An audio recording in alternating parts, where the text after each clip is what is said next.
Everyone, आज मैं आपके लिए एक्सप्लेन करूंगी 1000 ऑफ वर्ड्स का एपिसोड नंबर 3। तो जैसा कि लास्ट एपिसोड में हमने देखा था कि लिनफे ने मून डिस्क को रिपेयर करके टियानशिंग को शियानबिंग केव से बाहर भेज दिया। साथ ही उसने वो ट्रेजर भी हासिल किया, लेकिन अचानक से कॉस्मिक डिस्क टूट गई। इससे लिनफे बहुत ज्यादा मायूस हो गया, मगर उसे कुछ भी करके 10,000 स्वॉर्ड टेक्निक को मास्टर करना था। और तभी उसे बानहो ने कही बात याद आती है, अगर वो अपनी बॉडी को मैजिक वेपन में बदल पाए तो फिर वो इस टेक्निक को मास्टर कर सकता है। इसलिए लिनफे ताई एनर्जी को एब्जॉर्ब कर लेता है। और फिर जब वो केव से वापस लौटा तब वो देखता है कि लिन उसके दोस्त टियानशिंग की पिटाई कर रहा है, इसलिए उसने लिन के साथ भी पंगे लिए। साथ ही लिनफे ने शियानबिंग केव में जो बहादुरी दिखाई, उसी के चलते उसे मोयर गोल्ड से नवाजा गया। अब आगे तो हम देखते कि टियानशिंग चुपके से लिनफे के घर के बाहर आ गया था। उसे याद आता है कि कैसे लिनफे ने खुद की जान की परवाह न करते हुए उसे बचाया था। वो कहता है, यार इस बंदे का मुझ पर बहुत बड़ा एहसान हो गया,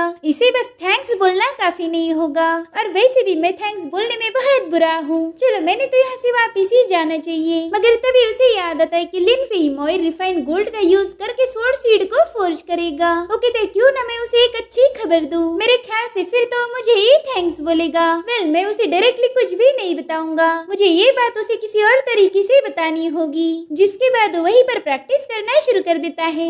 लिनफे, मुझे पता है कि तुमने कहां से अपनी सुपर स्वॉर्ड सीड को फोर्ज करना है, इससे तुम्हारा फायदा होगा, लेकिन मैं वो बात तुम्हें तभी बताऊंगा जब तुम मेरे सामने भीख मांगोगे। फिर वो कहते हैं, नहीं, ये तो कुछ ज्यादा ही अजीब लग रहा है। जो भी लोग किसी को भीख मांगने पर मजबूर करते हैं उन्हें बुरी तरह से पीटा जाता है। चलो मैं कोई और तरीका ट्राई करता हूँ। जिसके बाद वो एकदम इमोशनल होकर कह रहा था कि मेरे भाई लिनफे, तुमने अपनी जान पर खेल के मुझे बचाया था, और अब ना मुझे समझ नहीं आ रहा कि मैं तुम्हारा ये एहसान कैसे चुकाऊंगा। और फिर वो कहता है कि छी, ये तो बहुत ही रोने धोने वाला था। अगर मैंने उसे इमोशनल होके सब बोल दिया फिर तो मैं कभी उसके सामने अपना सिर नहीं उठा पाऊंगा। और तभी लिनफे डोर ओपन कर देता है। वो उससे पूछ रहा था कि अरे सीनियर, आप यहाँ कैसे आ गए? तो टियानशिंग उससे उल्टा पूछता है कि तुम यहाँ क्या कर रहे हो? वो कहता है, भूल गए क्या, ये मेरा ही घर है, मगर तुम इतनी सुबह सुबह यहाँ क्या कर रहे थे? बताओ जल्दी से, तुम्हें क्या चाहिए? तो टियानशिंग कहता है, मुझे तुमसे कुछ बात करनी थी, लेकिन तुम्हारे बीच में टोकने की वजह से मैं भूल गया कि मैं यहाँ पर आया क्यों था। अब तो लिनफे भी उसकी बातों से कंफ्यूज हो गया। वो उससे पूछ रहा था कि अरे भाई, तुम कहना क्या चाहते हो? इसीलिए टियानशिंग अपनी सेल्फ रिस्पेक्ट, जो कि उसके लिए बहुत बड़ा खजाना थी,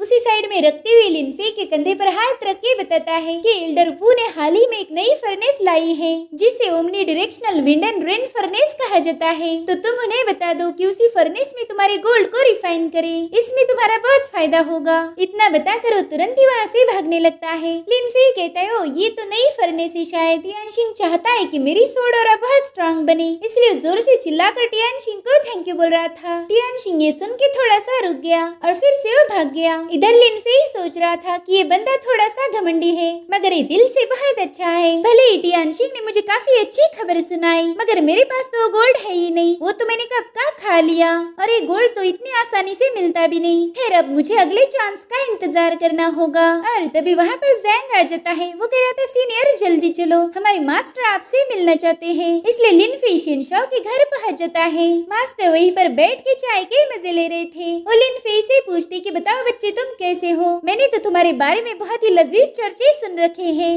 वेल, तुम वहाँ से जिंदा वापिस आए, यही बहुत बड़ी बात है। तो लिनफे उनसे पूछ रहा था कि इसका क्या मतलब है? क्या आप में जरा सी भी ह्यूमन फीलिंग्स नहीं है क्या मेरे प्यारे मास्टर? नॉर्मल टाइम पर आप मेरी फिक्र नहीं करते और इससे मेरे को कोई फर्क भी नहीं पड़ता, मगर इस बार तो मैं डीमन किंग के चुंगल में फंसा हुआ था। इतना ही नहीं, ली चिंगशान ने भी मुझे मारने की कोशिश की है। इधर मास्टर तो अपने मजे से चाय पी रहे थे और फिर ली का नाम सुनते ही उन्हें ठसका लग गया। वो कहते, देखो बच्चे, जब मुझे पता चला कि ली तुम्हें मारने वाला है तो मैं तुम्हारी मदद करने आ ही रहा था, मगर अफसोस मैं वहाँ आ नहीं पाया क्योंकि सेक्ट में बहुत बड़ा मसला हो गया था। तो उसे सुलझाते हुए मुझे तुम्हारे पास आने में देरी हो गई, और वो भी इतनी सी देरी। ज्यादा नहीं समझ गए तुम? जिस पर लिनफे कहता है, ओ इतनी सी देरी है ना। खैर जाने दीजिए मास्टर, आपको ये सब एक्सप्लेन करने की कोई जरूरत नहीं, क्योंकि मैं जान चुका हूँ कि कौन मेरा अपना है और कौन पराया है। खैर अब मुझे इजाजत दीजिए। जिसके बाद लिनफे वहाँ से जा ही रहा था, तभी उसके मास्टर कहते कि मैंने सुना है कि हमारे सेक्ट में एक नया गोल्ड का टुकड़ा आ चुका चुका है। गोल्ड का नाम सुनकर ही लिनफे दोबारा से उनके पास आ जाता है।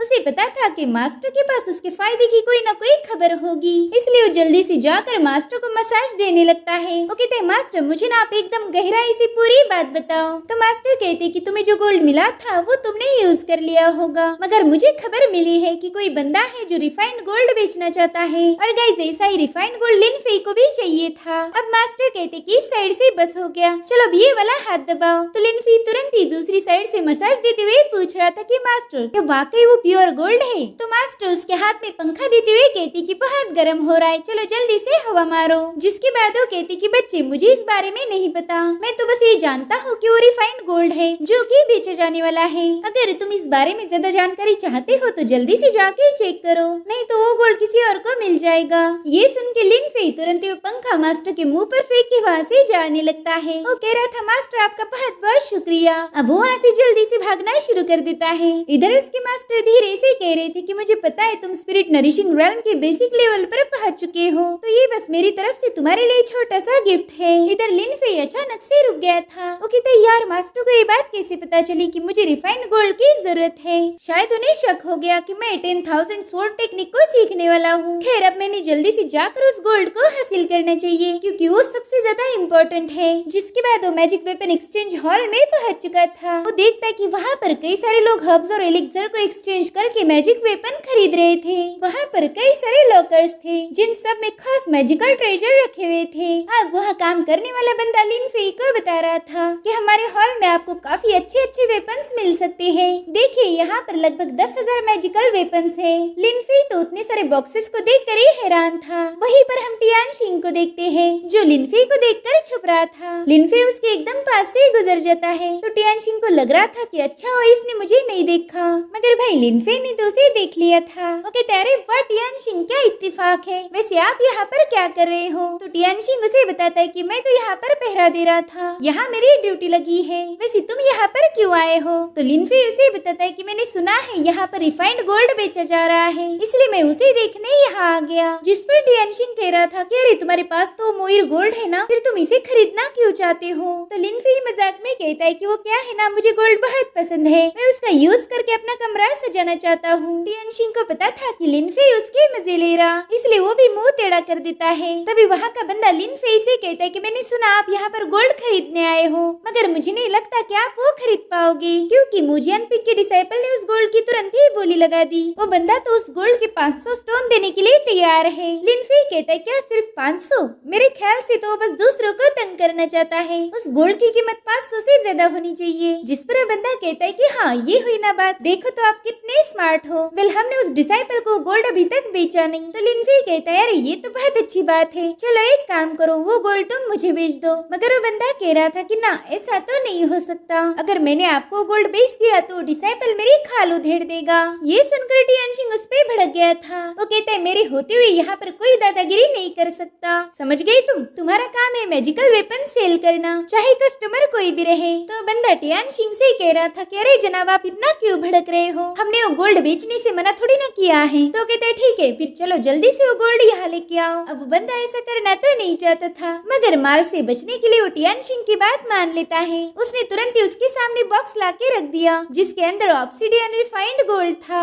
जो लिनफे को तो देखते ही बहुत ज्यादा पसंद आया। और उसकी हरकतें देखकर टियानशिंग कह रहा था कि देखो तो तुम कितने बेवकूफ हो, उस गोल्ड को देखते ही खुश हो गए, पहला जाके गोल्ड किसी से चेक करा लो, पता चले नकली है, फिर तो तुम बर्बाद हो जाओगे। जिस पर लिनफे कह रहा था कि भाई उसकी कोई जरूरत नहीं, मुझे पता है कि रियल ऑब्सिडियन गोल्ड है और वो भी चौथी लेवल का। अब ये सुन के टियानशिंग भी चौंक गया था। वो कहता है तुम इतने स्मार्ट कब से बन गए जो गोल्ड देखते ही पहचान जाओ? तो लिनफे उससे झूठ बोलता है। वो कह रहा था कि ये तो मैं मेरे मास्टर से सीखा हूँ, मगर ये एक्सपीरियंस तो उसे पहले जन्म से ही था। और उसका ये झूठ टियानशिंग ने भी मान लिया। अब लिनफे उस बंदे से पूछ रहा था कि बताओ तुमने इस गोल्ड की क्या कीमत लगाई? जिस पर बंदा कह रहा था कि आप बस मार्केट के हिसाब से जो भी कीमत होगी वो पे कर दीजिए। तो लिनफे कहता है बहुत खूब, मेरे पास कुछ स्पिरिचुअल स्टोन है। मगर तभी वहाँ पर लीचून आ जाता है। वेल यही वो डिसाइपल था जो इस गोल्ड को 500 स्टोन में खरीदना चाहता है। वो आते ही कह रहा था कि जल्दी से इस गोल्ड को पैक कर दो। तो शॉपकीपर उसे बता रहा था कि ये गोल्ड तो किसी और का है, मैं तो बस इसे एक अच्छी कीमत पर बेचना चाहता हूँ, बाकी का फैसला इसका रियल मालिक करेगा।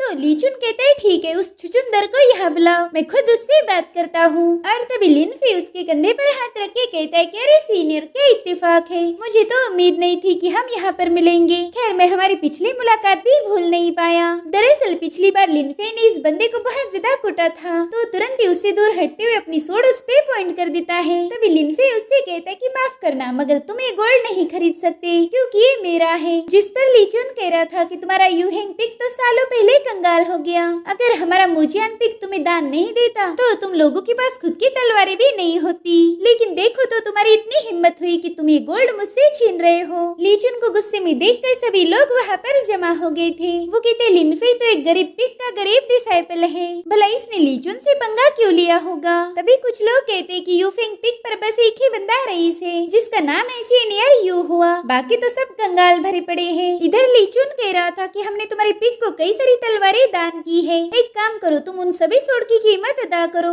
और फिर ये गोल्ड तुम्हारा होगा। लिनफे तो उसकी बातों पर हंस के उसे और ज्यादा गुस्सा दिला रहा था। तभी टियानशिंग एक बार फिर से लिनफे की साइड लेने आ जाता है। वो कह रहा था कि भले ही वो सोड मुजियान पिक ने बनाई है, मगर वो है तो हमारे सेक्ट की प्रॉपर्टी, उनके कॉस्ट सेक्ट लीडर और बाकी के एल्डर ने डिसाइड की होगी, और तुम ना ही सेक्ट लीडर हो और ना ही एल्डर, इसलिए तुम लिनफे से पैसे नहीं मांग सकते। जिस पर लीचुन पूछता है कि तू है कौन बे, कौन से पिक का है तू, तो टियानशिंग उसे अपना नाम बताता है। वो कह रहा था कि मैं सॉन्ग टियानशिंग और मेरे पिक का नाम है टियानशिंग पिक, मैं आज यहाँ पर ड्यूटी पे हूँ, तो ऑफ कोर्स मेरा काम है यहाँ होने वाले झगड़ों को छुड़ाना। अगर मैं यहाँ कुछ भी नहीं करूँगा तो मेरे सीनियर मुझे पनिश करेंगे, इसलिए लीचुन हार मान लेता है। वो कह रहा था कि शायद तुम सीनियर वांग के डिसाइपल हो, चलो कोई नहीं, मैं अगली बार तुमसे हिसाब बराबर करूँगा। जिसके बाद लिनफे से कह रहा था कि तुम तो एक नंबर के भिखारी हो, तो मैं जानना चाहता हूँ कि तुम एग्जैक्टली क्या देकर ये गोल्ड खरीदना चाहते हो। जिस पर लिनफे कहता है कि ये गोल्ड जिस बंदे का है उस बंदे को इस रिफाइंड गोल्ड के बदले ये ऑब्जेक्ट चाहिए, और वो मैजिक वेपन शायद तुम्हारे पास नहीं होगा, लेकिन मेरे पास सब कुछ है। हालांकि लीचुन को उसकी बातें झूठ लग रही थी। वो कहते जरा मैं भी तो देखो तुम्हारे पास कौन सा मैजिक वेपन है। तो लिनफे तुरंत ही उसे एम्बर लैंटर्न दिखा देता है, जिसे देखते ही लीचुन के तो होश ही उड़ गए थे। जिसके बाद उस शॉपकीपर उस एम्बर लैंटर्न को चेक करता है। वो कहता है इसके बदले मैं आपको गोल्ड दे सकता हूँ, मगर लीचुन ऐसा नहीं होने देना चाहता था। वो कहता है सबसे पहले वो गोल्ड मैंने देखा तो उसे मैं ही खरीदूंगा।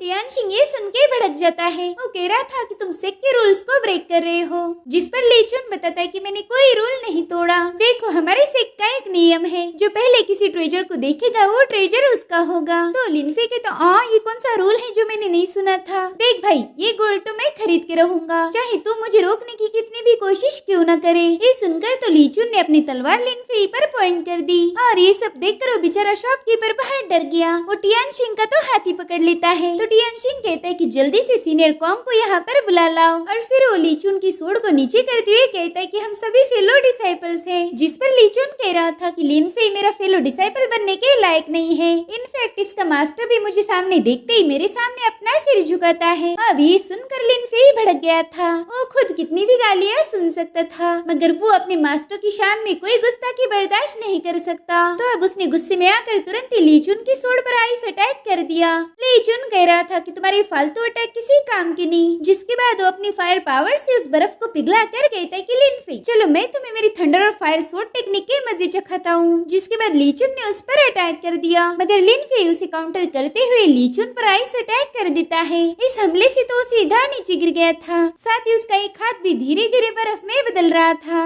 और तभी वहाँ पर मैजिक वेपन पिक के एल्डर कॉन्ग पहुँच जाते हैं। इधर लीचुन के हाथ पर से भी अब बर्फ हट गया था। सीनियर कॉन्ग लीचुन को एकदम आराम से देख रहे थे। इधर लिनफे सोचता है कि ये बंदा तो बहुत शांत है, मगर पता नहीं क्यों सभी डिसाइपल इससे थोड़ा सा डरते हैं। इनफैक्ट लीचुन भी उन्हें देखकर शांत हो गया था। तभी टियानशिंग लिनफे को धीरे से बताता है कि इस हॉल के इंचार्ज है, मेरे सीनियर वांग भी इनकी बहुत इज्जत करते हैं। तो लिनफे तुरंत ही दांत निकालते हुए जाकर उन्हें ग्रीट करता है। ओके तेरे वाह लिनफे, तुमने तो अपनी स्किल शो करके मुझे इम्प्रेस कर दिया। तो लिनफे उनसे कहते कि सीनियर माफ करना, मैंने यहाँ पर झगड़े करके इस हॉल के नियमों को ब्रेक किया है। तो हंसते हुए कहते कि अरे बच्चे तुम माफी मत मांगो, ये सब तो चलता रहता है। खैर मैं फिलहाल थोड़ा बिजी हूँ, मगर अगली बार तुम जब भी यहाँ आओगे मैं तुमसे जरूर मिलना चाहूंगा। टियानशिंग तो ये सब देखकर हैरान था कि जिस बंदे से सब लोग डरते हैं वो लिनफे के साथ इतने प्यार से बात कर रहा है। जिसके बाद ये लोगों ने ग्रीट करके वापस जा ही रहे थे कि तभी लिनफे दोबारा से इतराते हुए वापस आता है। वो उस बंदे से कह रहा था कि अब तो ये डील होनी चाहिए, ये लो एम्बर लैंटर्न। तो बंदा उसे एक्सेप्ट करके कहता है कि जल्द ही रिफाइंड गोल्ड आपके घर भेज दिया जाएगा।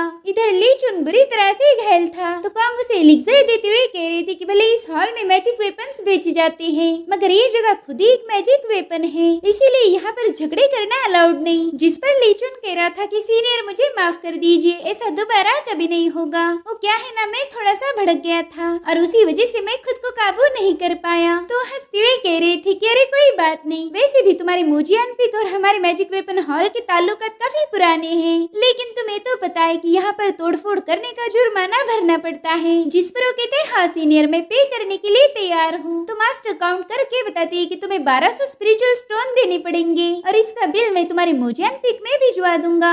अब 1200 स्टोन सुनकर तो ली चुन के होश ही उड़ गए थे। तो सीनियर कॉन्ग कहते कि तुम चाहो तो मैं दोबारा से गिनती करता हूँ। जिस पर वो कहते हैं नहीं सीनियर, ऐसी कोई बात नहीं, फिलहाल मेरे पास उतने स्टोन्स नहीं है, लेकिन मैं बाद में आपको वो स्टोन भिजवा दूंगा। जिस पर सीनियर कॉन्ग भी मान गए थे। अब सभी लोगों के वहाँ से जाने के बाद वो बंदा कह रहा था कि सीनियर आज यहाँ जो भी हुआ उसमें सिर्फ ली चुन की नहीं बल्कि लिन फेई की भी गलती थी, तो आपने सिर्फ ली चुन को ही पनिश क्यों किया। जिस पर वो कहते कि कभी कभार हमें कुछ पाने के लिए कुछ खोना भी पड़ता है, भले ली चुन हमारे बारे में कुछ भी सोचे मगर लिन फेई अब हमारी साइड हो चुका है। तुमने देखा ना, उसने आइस सोडा के एक ही ब्लो में ली चुन की क्या हालत कर दी थी। वो एक टैलेंटेड बंदा है। तो सर्वेंट उसे बताते कि सीनियर मैंने सुना है कि लिन फेई 10,000 सोड टेक्निक को मास्टर करना चाहता है। जिस पर वो कहती कि ये तो इम्पॉसिबल है, ऐसा नहीं है कि मैंने कभी ऐसी खास टेक्निक को देखा नहीं होगा, मैंने कई सारी अलग अलग टेक्निक को विटनेस किया है मगर मेरे ख्याल से ये टेक्निक एग्जिस्ट ही नहीं करती। ये तो बस डिसाइपल को उल्लू बनाने के लिए बताया जाता है कि 10,000 सोड टेक्निक एक पावरफुल टेक्निक है। इधर लिन फेई गाने गुनगुनाते हुए वापस लौट रहा था कि तभी टियानशिंग उससे पूछता है कि क्या तुम सीनियर कॉन्ग को पहले से जानते थे। तो कहते नहीं, तो मैं तो आज उनसे पहली बार मिला हूँ। जिस पर टियानशिंग कह रहा था कि फिर उन्होंने तुम्हें पनिश क्यों नहीं किया। तो लिन फेई कहते कि शायद उन्होंने अपनी पारखी नजरों से मेरे एक्स्ट्राऑर्डिनरी टैलेंट को पहचान लिया होगा, मेरे ख्याल से वो मेरे साथ दोस्ती करना चाहते हैं। तो टियानशिंग कहते हैं ना, ये तो नहीं हो सकता, मुझे ना तुम्हारी बातों पर रत्ती भर भी यकीन नहीं है। इतना कहकर वो वहाँ से जाने लगता है। लिन फेई सोचता है कि पता नहीं ये बंदा मुझ पे यकीन क्यों नहीं करता।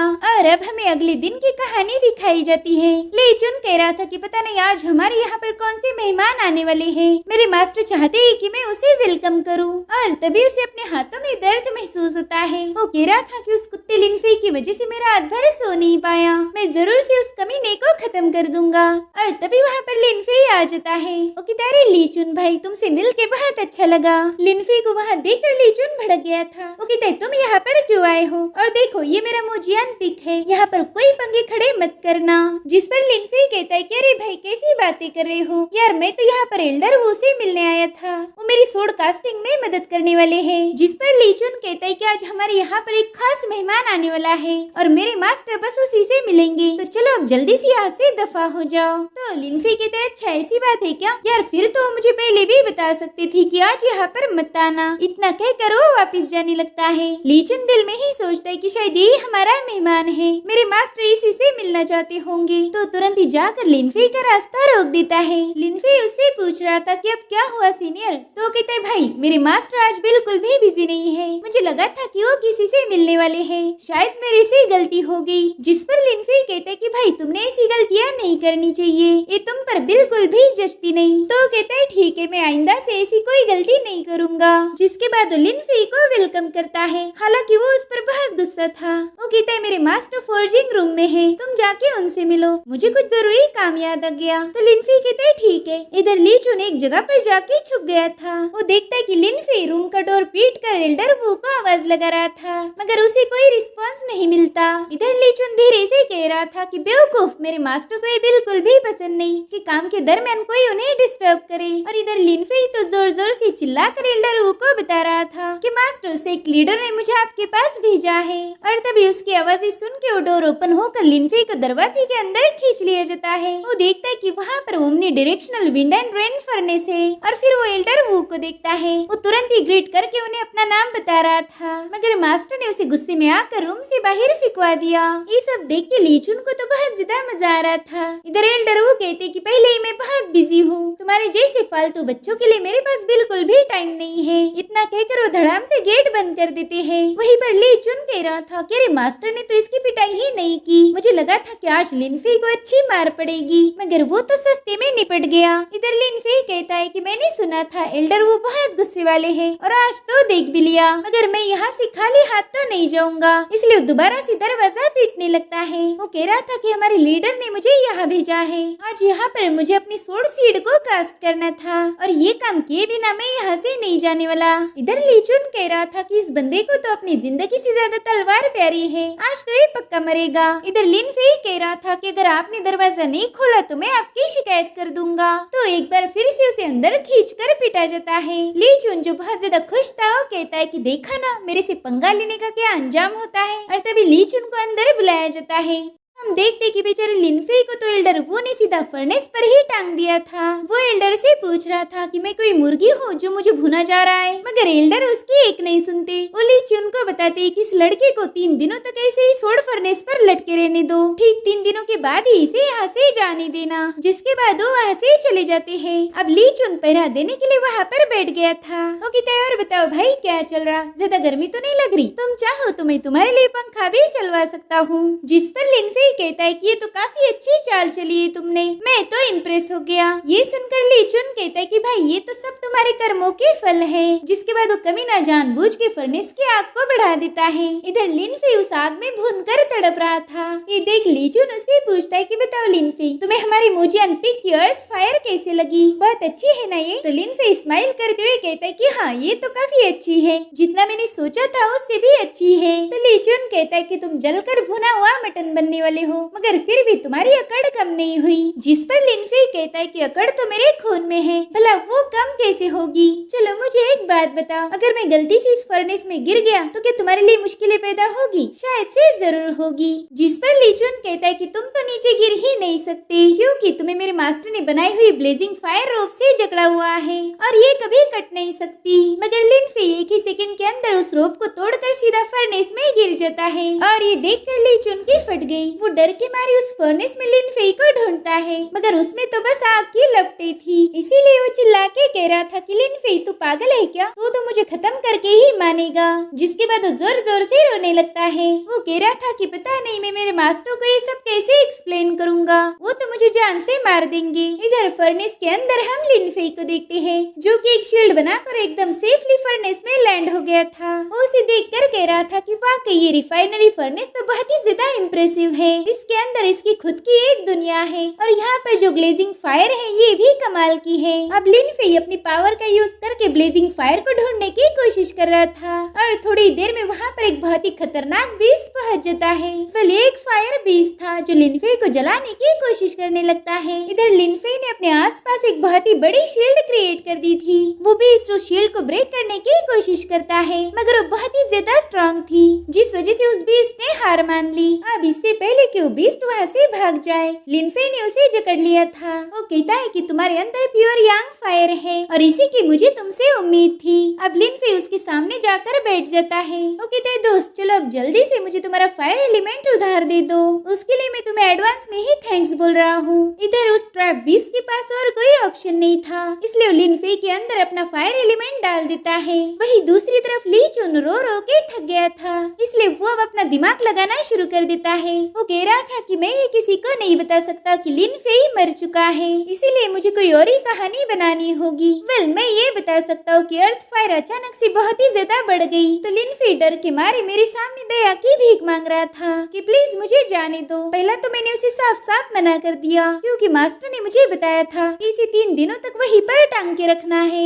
बराबर 3 दिन, इससे ना 1 घंटा कम और ना ही 1 घंटा ज्यादा। लेकिन उसने देखा कि मैं अकेला हूँ और फाइट के लिए भी प्रिपेयर्ड नहीं हूँ, इसीलिए लिनफे ने ब्लेजिंग फायर रोप तोड़ दी। उसके साथ फाइट करने में मैं भी हर्ट हो गया था, मगर मैं उसे रोक नहीं पाया और लिनफे यहाँ से भागने में कामयाब हो गया। जिसके बाद जोर जोर से हंसते हुए कहता है कि लिनफे अब तो तेरी मौत की खबर भी किसी तक नहीं पहुँच पाएगी। इधर लिनफे ने अपनी बॉडी को प्योर कर लिया था। ओके ताई मेरी दोस्त, ये सब तुम्हारी वजह से पॉसिबल हुआ, मगर अब तुम्हें मेरी एक और मदद करनी होगी। और फिर वो उस गोल्ड के टुकड़े को बाहर निकाल लेता है। वो कह रहा था मेरी दोस्त मुझे माफ कर देना, मगर मुझे और थोड़े फायर एलिमेंट की जरूरत है। ये सुनकर तो बीस्ट उस पे भड़क गया था। वो तो उससे सीधा झगड़ा ही करने लगता है, मगर लिनफे उसके गुस्से को इग्नोर करते हुए तुरंत ही उस गोल्ड को रिफाइन करना शुरू कर देता है। मगर ये कोई गोल्ड नहीं बल्कि फिनिक्स आयरन था, जो कि गोल्ड से भी ज्यादा रेयर होता है। लिनफे तो ये देखकर बहुत ज्यादा खुश था, क्योंकि ट्रेजर लाखों में किसी एक को मिलता है। और तभी वो देखता है कि फर्नेस पूरी तरह से शेक हो रही है। वह लिनफे ने उस फायर बीस्ट को बांध के रखा था, और वो भी उसी के घर में, इसलिए ये तो होना ही था। तब लिनफे तुरंत ही उसे आजाद कर देता है। वो कह रहा था कि मेरे मास्टर हमेशा बोलते हैं कि जहाँ खजाना हो वहाँ पर तबाही भी है, तो अब मैंने जल्दी से यहाँ से निकलना चाहिए। मगर तभी वो पीछे मुड़ के देखता है, वहाँ पर वो छोटू सा बीस्ट बहुत ही विशाल फॉर्म में आ गया था। अर्थ फायर ने उस बीस्ट के गुस्से को इतना बढ़ा दिया कि अब लिनफे वहाँ से भागना शुरू कर देता है। उसे पता था कि उसने इस बीस्ट को इतना भड़काया है कि वो आसानी से शांत नहीं होगा, मगर लिनफे आगे भी नहीं जा सकता था, क्योंकि अर्थ फायर उसे बाहर जाने से रोक रही थी और उसके पीछे था वो खतरनाक बीस्ट। अब यहाँ से अपनी जान कैसे बचाई जाए, यही सबसे बड़ा सवाल लिनफे के दिमाग में आता है। और इसी के साथ एपिसोड भी यहीं पर एंड हो जाता है। Thank you.